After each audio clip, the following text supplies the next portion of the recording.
Good morning. आज हम कक्षा 7 की पुस्तक पंजरी से पाठ 2 राजधर्म का अध्ययन करेंगे।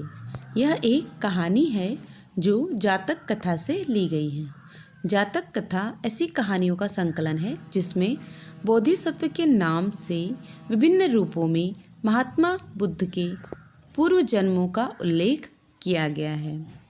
महात्मा बुद्ध का जन्म 563 ईसा पूर्व में शाक्य गणराज्य में कपिलवस्तु के निकट लुम्बिनी नामक स्थान पर हुआ था।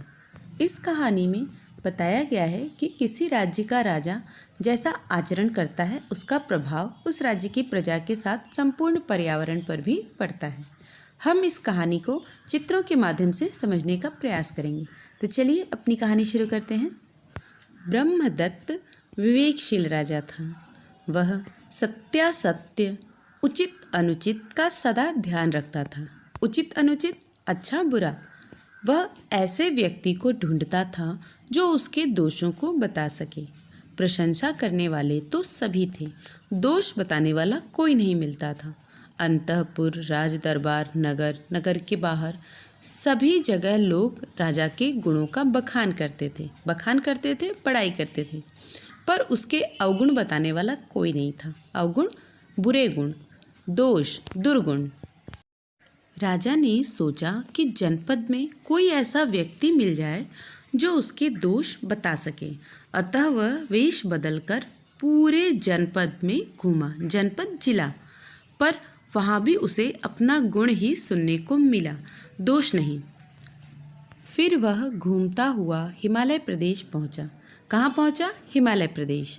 घने जंगलों और दुर्गम पर्वतों को पार करता हुआ वह सुरम्य हिमालय प्रदेश में स्थित बोधिसत्व के आश्रम पर जा पहुँचा। कहाँ पहुँचा? बोधिसत्व के आश्रम पर। उसने उन्हें श्रद्धापूर्वक प्रणाम किया। बोधिसत्व ने राजा का कुशल क्षेम पूछा, हालचाल पूछा।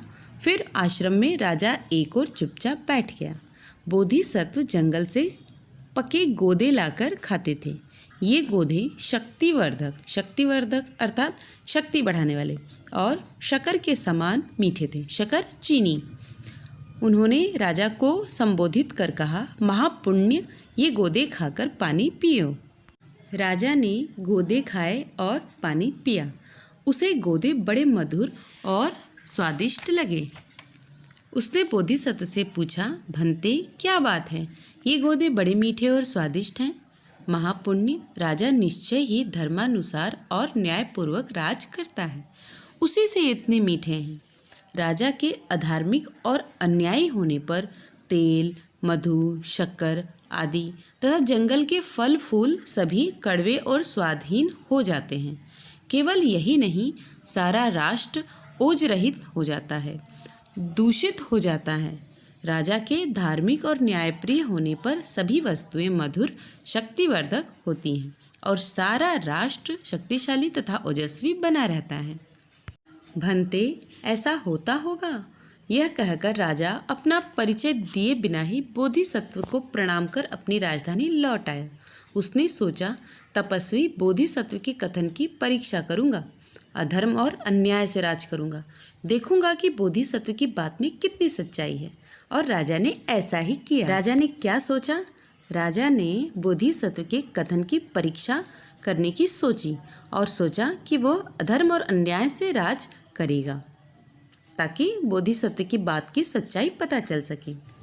कुछ समय बीत जाने पर वह फिर बोधिसत्व के आश्रम में पहुंचा और उन्हें प्रणाम कर एक ओर बैठ गया। बोधिसत्व ने फिर पके गोदे राजा को खाने के लिए दिए। राजा को ये गोदे बड़े कड़वे लगे। राजा ने गोदे थूक दिए और कहा, भंते, ये बड़े कड़वे हैं। महापुण्य, राजा अवश्य अधार्मिक और अन्यायी होगा। राजा के अधार्मिक और अन्यायी होने पर जंगल के फल फूल तथा सभी वस्तुएं नीरस और कड़वी हो जाती हैं, स्वाद रहित हो जाती हैं। यही नहीं, सारा राष्ट्र ओज रहित हो जाता है। राजा के और जिज्ञासा करने पर बोधिसत्व ने कहा, गायों के नदी तैरते समय बैल यानी कि नेता यदि टेढ़ा जाता है तो नेता के टेढ़े जाने के कारण सभी गायें टेढ़ी जाती हैं और मार्ग से भटक जाती हैं। इसी प्रकार मनुष्यों में भी जो श्रेष्ठ होता है वह नेता माना जाता है। यदि वह टेढ़े मार्ग से जाता है, अधर्म करता है, तो सारी प्रजा कुमार्ग पर चलती है और अधर्म करने लगती है। राजा ही नेता होता है। राजा के धर्म विमुख होने पर सारा राज्य दुख को प्राप्त होता है। गायों के नदी पार करते समय यदि बैल नेता सीधा जाता है तो नेता के सीधा जाने के कारण सभी गायें सीधी जाती हैं और नदी पार कर जाती हैं। इसी प्रकार मनुष्यों में जो श्रेष्ठ माना जाता है वही नेता माना जाता है। यदि वह धर्म का अनुसरण करता है तो शेष प्रजा भी धर्म का मार्ग अपनाती है। राजा के धार्मिक होने पर सारा राष्ट्र सुख को प्राप्त करता है। बोधिसत्व से यह शिक्षा प्राप्त कर राजा ने अपना राजा होना प्रकट किया और विनयपूर्वक कहा, भंते, मैंने ही पहले गोदों को मीठा कर फिर कड़वा किया, अब फिर उन्हें मीठा करूँगा और कभी उन्हें कड़वा नहीं होने दूंगा। यही मेरा संकल्प और व्रत है। बोधिसत्व को प्रणाम कर वह राजधानी लौट आया। वह धर्म और न्यायपूर्वक राज्य करने लगा। उसका राज्य फिर धन धान्य से भर गया।